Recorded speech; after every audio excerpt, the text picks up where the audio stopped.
हम लोग ये देख रहे हैं कि हमारे इलाके में मेयार दिन ब दिन घटता जा रहा है और वैसे भी ये पसमानदा पिछड़ा इलाका है। अगर आज हम लोग न जागें तो फिर शायद कि हमारी तालीमी इदारे हैं, चाहे वो कोचिंग की शक्ल में हो, चाहे वो सरकारी स्कूल मदरसे की शक्ल में मौजूद है, हम देखिए, हम लोगों को अब ग्रास रूट लेवल पे वर्क करना है। ग्रास रूट लेवल पे वर्क करने का मतलब पेरेंट्स के साथ भी हमें काम करना पड़ेगा और स्टूडेंट्स के साथ भी। कुछ हासिल किया है, पेरेंट्स का मेरा नेशनल इंटरनेशनल एक्सपीरियंस है, तो उसको यहाँ पर अगर मैं कुछ शेयर कर पाऊँ, कुछ दे पाऊँ, वो मेरे लिए बहुत अच्छी रहेगी। तो वो हमेशा मैं 6-7 साल का एक्सपीरियंस रहा है टीचिंग फील्ड में, और अभी एज ए डायरेक्टर काम करते करते जो एक्सपीरियंस मिला मुझे, इसमें हम लोग कोचिंग को रन करेंगे फर्दर। ये हम लोग का इंटरनल मैटर हुआ, लेकिन एक्सटर्नल के लिए भी हम लोग पूरे इलाके से समाज को जोड़ने की कोशिश करेंगे। आदाब नाज़रीन, मैं अब्दुल रज़ाक और आप देख रहे हैं सदाकत न्यूज़ टाइम। यहाँ इलाकाई तौर पर असल में मैं आपको बता दूं कि ये मगरबी बंगाल के ज़िला उत्तर दिनाजपुर के तहत ग्वालपोखर 2 ब्लॉक के सुरजापुर वन ग्राम पंचायत में अभी हम मौजूद हैं। और यहाँ कुछ इलाकाई तौर पर जो दानिश्वर तबका है और ये लोग बैठे हुए हैं। इलाके की जो हालत है मगरबी बंगाल के साथ साथ इलाकाई तौर पर जो तालीम की जो हालत दिन ब दिन गिरती जा रही है, और ख़ासकर सरकारी स्कूलों की जो हालत है, बच्चे तो पढ़ रहे हैं, सर्टिफाइड हो रहे हैं, लेकिन उनका जो मेयार है वो मेयार दिन ब दिन गिरता जा रहा है। इसी निस्बत से इलाकाई तौर पर जो भी दानिश्वर तबका है वो बैठ के आज एक कमेटी की तश्कील करने वाले हैं। और इन लोगों ने यहाँ जनाब मास्टर मोहम्मद नसीर गालिब साहब की सदारत में एक कमेटी तश्कील भी देंगे। तो चलिए हम लोग सीधी बात करते हैं आज के जो इस मीटिंग के सदर जनाब मास्टर नसीर गालिब साहब रहे उनसे कि ये मीटिंग आखिर इसका मकसद क्या था और ये लोग क्या इस फैसला लेने वाले हैं। तो सर आप सबसे पहले ये बात आप अपना तारुफ करा दीजिए। जी, मैं नसीर गालिब, मेरा मकान इसी सुरजापुर इलाके में है और मैं अपनी तालीम इंसान स्कूल से हासिल किया था और यही कमलपुर मेरा गांव है, ये मेरा अपना। सर ये आज की मीटिंग की वजह क्या थी सर? आज की मीटिंग की वजह यहाँ हमारे यहाँ इस इलाके में जो तालीमी मेयार दिन ब दिन घटता जा रहा है उसके मद्देनज़र इलाके के कुछ दानिश्वर पढ़े लिखे और जी होश लोग जो चाहते हैं कि ये इलाका तालीमी एतबार से अच्छे मेयार तक जाए, तो इसी जहन को लेकर बैठे। चूँकि हम लोग ये देख रहे हैं कि हमारे इलाके में मेयार दिन ब दिन घटता जा रहा है और वैसे भी ये पसमानदा पिछड़ा इलाका है। अगर आज हम लोग न जागें तो फिर शायद कि हमारी आने वाली नस्ल बिल्कुल ही उसका रास्ता ही बदल जाए। तो एक जहन में सारे लोगों की बात आई और ये बहुत ही अच्छा कदम है कि हम लोग इस इलाके की तरक्की के लिए आज यहाँ पे बैठे कि भाई तालीम ही एक ऐसी चीज़ है जो हमारे इलाके को हर एतबार से तरक्की याफ्ता बना सके। तो आप किस तरह का फैसला लिए सर कि बच्चों की तालीमी मेयार को बुलंद करना है, तो आप लोग क्या क्या करना चाहते हैं इस कमेटी के तहत?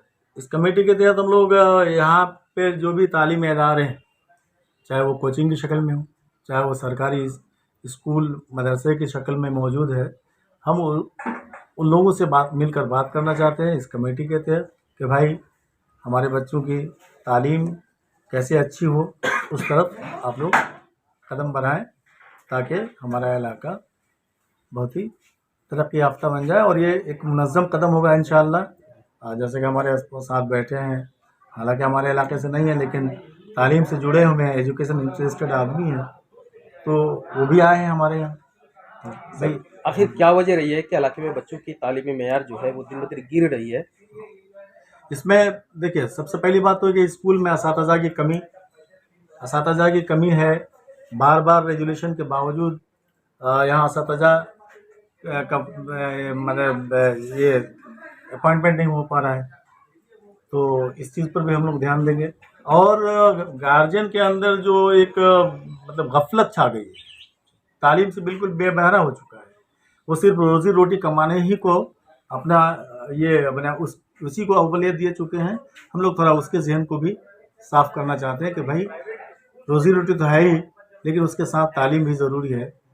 ये हमारे जड़ को, हमारे रीढ़ की हड्डी को मजबूत करने वाली चीज़ है। हम लोग ज़रा इस चीज़ पर ध्यान दें। सर सरकारी स्कूल में जो परेशानियां हैं, जो खामियां हैं, वो तो है ही, लेकिन आप लोग जो यहाँ कोचिंग चलाते हैं सुरजापुर में, तकरीबन चारों कोचिंग सेंटर वाले आज बैठे हुए हैं, तो आप लोग भी तो चाहते हैं, चाहे तो बेहतर कर सकते हैं सर। मैंने कहा कि यहाँ इस इलाके में इस कमेटी के तहत हम लोग जितने भी इलाके में कोचिंग चल रहा है और सरकारी स्कूल है सब पर ध्यान इंशाल्लाह हम लोग देंगे। ठीक है सर। सारे लोगों से मिलकर बात करेंगे।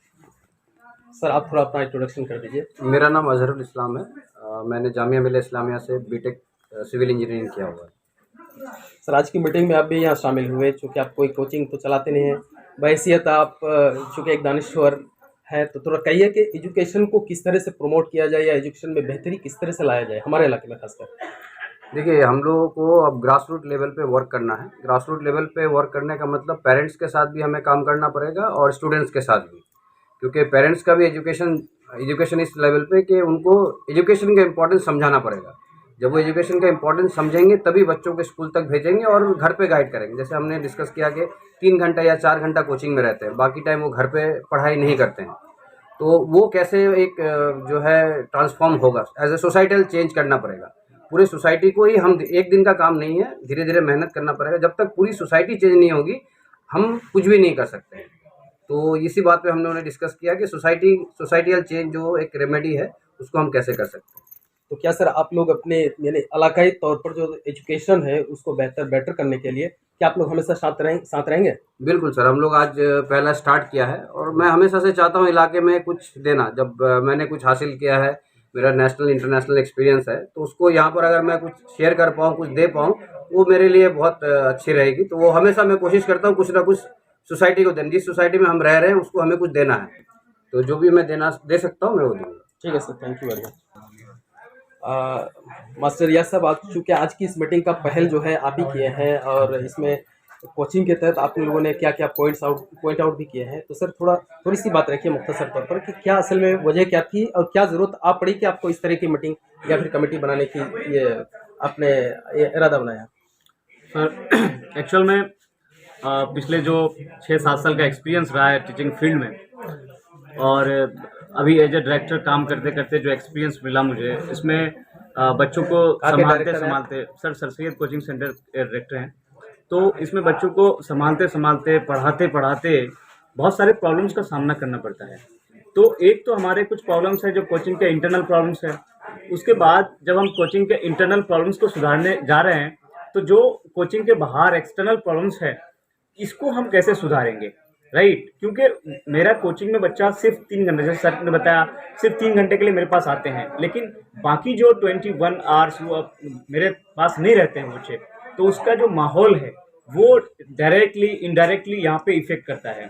तो इस चीज़ को सुधारने के लिए हमें गार्जियन का भी सपोर्ट चाहिए। अच्छा, वो बच्चा इसी 21 घंटा में स्कूल भी जाता है या फिर स्कूल नहीं जाता है, तो इसको भी देखते हुए स्कूल का भी एक माहौल है अपना। और हमारे इलाके में जो गवर्नमेंट स्कूल्स हैं, यहाँ पे जैसा कि हमने सर्वे करा है, 1500 से 1600 टीचर है उर्दू मीडियम का, लेकिन सिर्फ 2 बच्चा है, सॉरी फॉर दैट, 1500 से 1600 उर्दू मीडियम स्टूडेंट है, लेकिन जिसमें से यहाँ पे बांग्ला मीडियम का भी वही हाल है। यहाँ पे 1500-1600 स्टूडेंट में 2 टीचर है, 1 टीचर है, तो कैसे बच्चा पढ़ेगा? तो इस चीज़ को लेकर के हमें हेडमास्टर से मिलना चाहिए, स्कूल की कमेटी से मिलना होगा, और सरकार इसके लिए क्या इनिशिएटिव ले रहा है उसको भी हमें देखना होगा। हमारे यहाँ हुआ क्या है कि जो हमारे गार्जियंस है, जो सरकार यहाँ पे कन्याश्री देता है, और भी बहुत सारे स्कीम्स है जो सरकार देती है, तो वो तो ठीक है उस लेवल पे, लेकिन हमारे बच्चा का जो मेन चीज़ है पढ़ाई, एजुकेशन, जब एजुकेशन ही नहीं होगा तो फिर क्या फ़ायदा है इन सब का? तो एजुकेशन का अवेयरनेस कैसे होगा, उनके लिए हमने जो है सारे लोगों को आज इनवाइट किया था कि भाई आइए एक प्लेटफॉर्म में हम लोग यूनाइट होकर के एक जो है कमेटी बनाते हैं। उसके बाद हम लोग कोई एक अच्छा इनिशिएटिव लेते हैं और इंशाल्लाह सबके राय मशवरा से हम लोगों ने अभी बहुत सारा इसमें जो कोचिंग्स है हमारे 4 कोचिंग के यहाँ पे डायरेक्टर बैठे हुए हैं, तो उनमें से जो कोचिंग हम लोग को कैसे ऑपरेट करना है उनके लिए कुछ यहाँ पे रेगुलेशन गाइडलाइंस बनाए हमने। तो उस गाइडलाइंस के तहत जो है हम लोग कोचिंग को रन करेंगे फर्दर। ये हम लोग का इंटरनल मैटर हुआ, लेकिन एक्सटर्नल के लिए भी हम लोग पूरे इलाके से समाज को जोड़ने की कोशिश तो करेंगे। क्या सर कमेटी की तश्कील हो गई ना, कमेटी आगे बढ़ सर कमेटी की तश्कील आज नहीं हो पाई है क्योंकि हम लोग जो है कुछ ही दिन में एक नेक्स्ट मीटिंग बुलाया जाएगा, उसमें हम लोग इंशाल्लाह जो है कमेटी का तश्कील कर लेंगे। ठीक है सर, थैंक यू।